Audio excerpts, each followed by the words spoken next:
Entonces, pero en realidad te puedo decir que cada caso es particular, muy particular.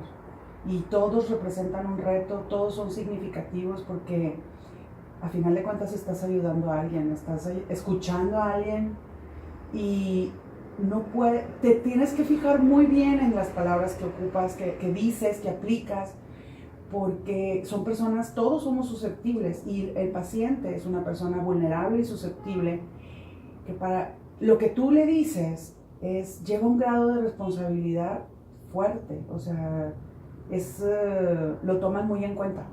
Entonces tenemos que fijarnos muy bien en cómo, la postura que tomamos, cómo los escuchamos, lo que les llegamos a preguntar, la forma en cómo se lo preguntamos. Tenemos que fijarnos, poner mucha atención en eso, ¿verdad? ¿Y usted qué métodos emplea? Básicamente, el método que empleo es entrevista. En algunas ocasiones uso algunas pruebas proyectivas, que son básicamente las de Macover, o sea, el de FH, y algunos dibujos, o sea, qué es lo que ellos dibujan, qué perciben, ¿sí? Y entrevista, básicamente.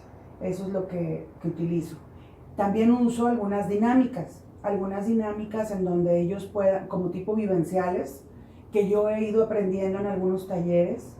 Entonces, para poder fluir, para que ellos puedan, por ejemplo, ejercicios para su ansiedad, ejercicios para dormir mejor, sobre todo muchos ejercicios de respiración y cosas así. También mucho de reflexión, mucho la terapia, la dinámica del espejo la uso mucho, porque es importante que el paciente se reconozca lo que es él, quién es ella o él y qué es lo que necesita ese paciente. Que cada paciente pueda ver lo que reconoce.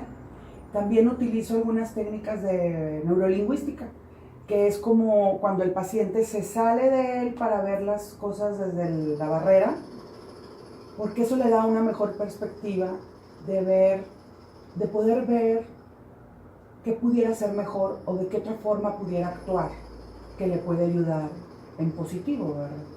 Esas más o menos son las técnicas que yo utilizo. Obviamente, perdón, omití lo más importante, su árbol genealógico, o sea, el genograma.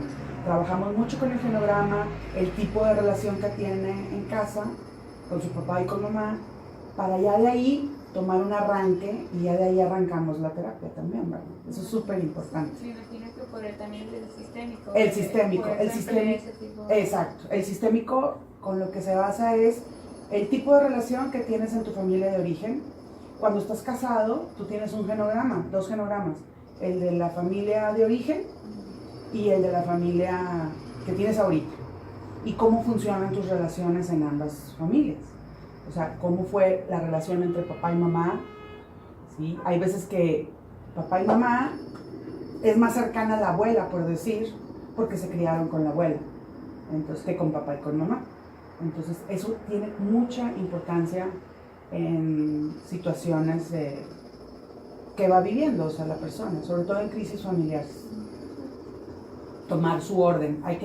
A cada quien hay que darle su orden, porque hay veces que papá o mamá le dan a un hijo el rol de esposo o de esposa y hay que volver a acomodar el rol del hijo en su rol de hijo, ¿sí? Que cada quien tome el lugar que le corresponde. En eso trabaja mucho la terapia sistémica. Perdón. Bueno, le queremos agradecer de nuevo por su tiempo, por permitirnos hacer la entrevista, y ya para finalizar le queremos, bueno, si quiere decir algunas palabras para nuestros compañeros, unos consejos. Ay, pues, ¿qué les puedo decir? Que le saquen mucho provecho. Les quiero decir que cuando yo tomé mi carrera la primera vez, en realidad me apasionaba mucho.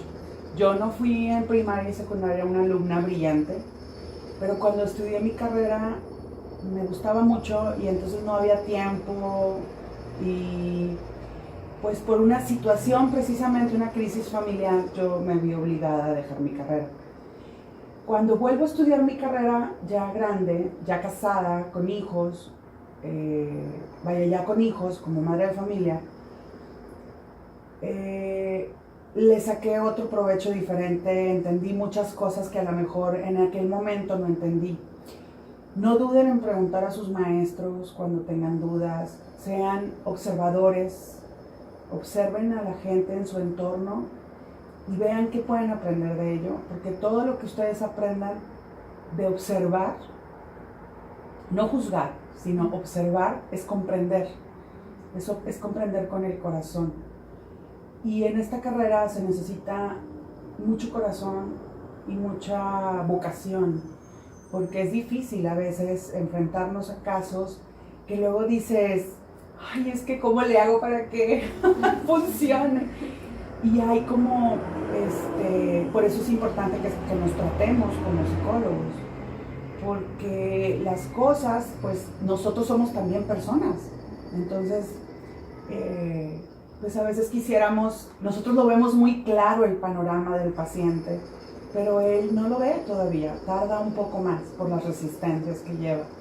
Entonces mucha paciencia porque en pláticas con mis colegas, pues sí de repente hay casos que dices, no, es más difícil, es un reto más grande que otro, ¿verdad?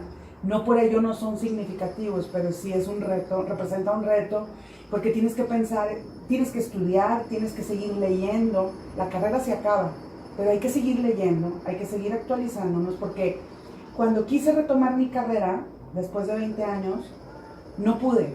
Los planes de estudio habían cambiado tanto que la psicología está cambiando constantemente. Porque si se fijan, cuando yo tenía 20 años, eran los 80s, 90s, no había tanta tecnología. Y hoy hay mucha tecnología, hay mucha diferencia en la dinámica de las relaciones interpersonales y eso hace que la psicología cambie. Entonces no duden que entre ustedes pueda haber alguien que haga una nueva teoría de psicología.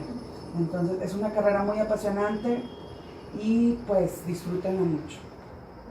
Muchas gracias.